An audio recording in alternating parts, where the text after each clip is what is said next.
The 26th of November is a very special day. It is celebrated as a National Law Day, and that is for a very significant reason.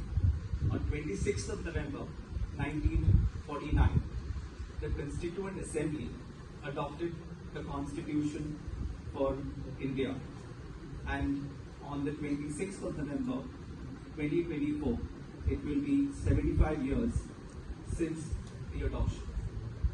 So we have organized this function in anticipation of the landmark day. It was on the 26th of November 1949 that the Constituent Assembly and the members of the Constituent Assembly adopted the Constitution, which took almost about 3 years in the making. If you really have to go by the start, it all germinated from the Cabinet Mission Plan, which was released on the 16th of May 1946. The Constituent Assembly and the formation by itself is a topic for discussion, a very fascinating topic for some other day.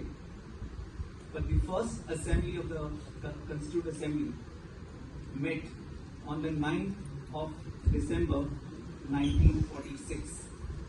And you have to just, for a moment, go back and try and imagine the state of affairs at that point of time. We were grappling with financial strife. We were deeply rooted in caste discrimination, in class discrimination. We had a colonial mindset, and the politics was polarized.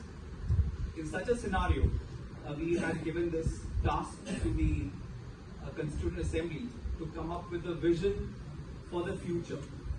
And in fact, the situation was so grim and gloomy that the great Dr. Ambedkar, I'm not sure how many people know about it, but the architect of our Constitution, in fact, addressed a memorandum to the Cabinet Mission, specifically requesting them not to have a Constituent Assembly. He, in fact, expressed his opinion that considering the Constitution is not really a technical subject, the British should give us the Constitution.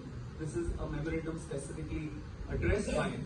And he said you could have a British jurist who could then deal with the technicalities and to take things further. He says wherever there are communal issues, that could be addressed by those roundtable conferences.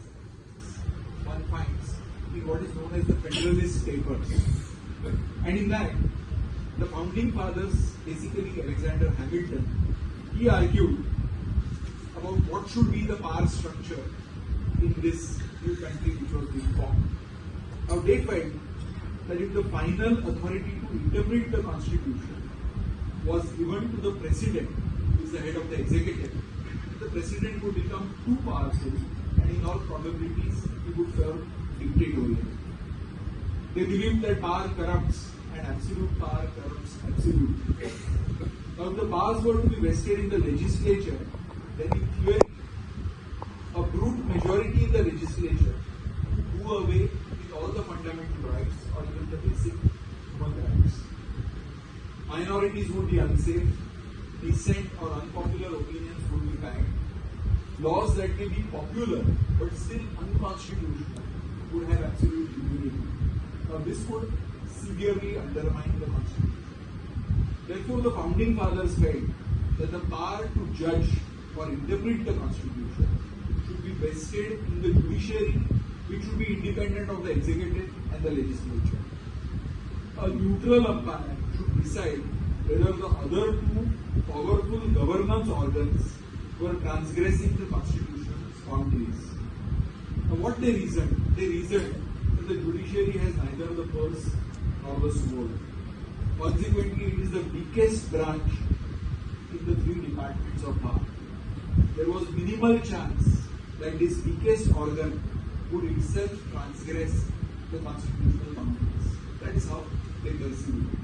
Now, Hamilton reasoned that the nature of judicial power, the manner in which it is exercised, the comparative weakness of the judges, their inability to support any usurpation by force, reduce the supposed danger of judicial encroachments against the Constitution. In fact, he said that there could be a kind. He argued that if the Constitution is to survive, an independent judiciary, which is the weakest of the three departments of the power, is a must. He argued that the Justice Mahesh Sonath, Honorable Judge of High Court of Bombay and Executive Chairperson of Goa State Legal Service Authority, who had travelled all the way from Mumbai to Goa to enlighten us on the topic of Constitution in spite of his busy schedule. Topic covered today by Lordship will help us in all our professional work, and it will especially help the law students who are present here as they have this subject of Constitution of India in their syllabus. Thank you, Lordship, for the informative talk. In spite of busy schedule, the Honorable High Court judges present here today also contributed by their presence. I take this opportunity to thank Honorable Justice Bharat P. Deshpande, High Court Judge, High Court of Bombay at Goa, and Chairperson of Goa State Legal Service Authority, Honorable Justice Madam Nivedita Prakash Mehta, Judge, High Court of Bombay at Goa. I thank you all once again. I also thank Learned Advocate General for the State of Goa, Davidas Pangam, for his presence. Thank you, sir. I thank Principal District and Session Judge Sri Isha Daga for attending today's function. Thank you.